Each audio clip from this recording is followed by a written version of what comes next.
Anda sedang cari family car? HRV mungkin sesuai dengan anda. Aku panas.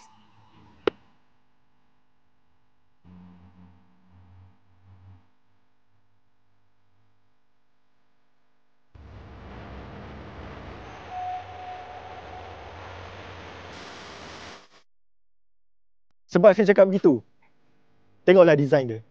Sporty dan tak manja. Dimensi daripada atas, dia menurun ke bawah. Jadi, pintu belakang ni seolah-olah tiada. Sebab latchnya disorok.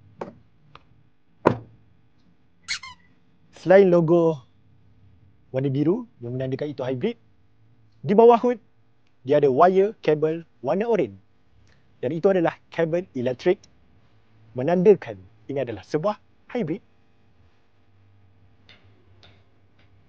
Untuk kuasa, bolehlah 129 horsepower dengan 253 Nm torque.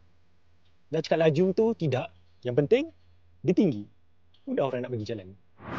Teknologi canggih, relevan dengan masa kini. Safety, ada Honda Sensing, Apple CarPlay dan juga macam biasa, radio. Yang mana tak tahu, Honda untuk ruang dalaman mereka amat menitik beratkan. Sebab itulah Honda lah satu-satunya kereta dengan tempat duduk belakang boleh lipat sebegini.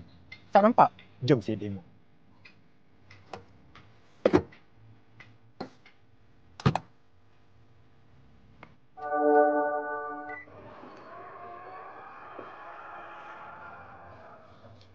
Untuk harga HRV hybrid seperti ini, RM141,900.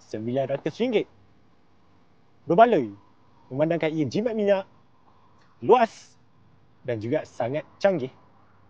Tapi kalau tak nak hybrid pun, turbo pun apa salahnya. Masih lagi sedap di bawah.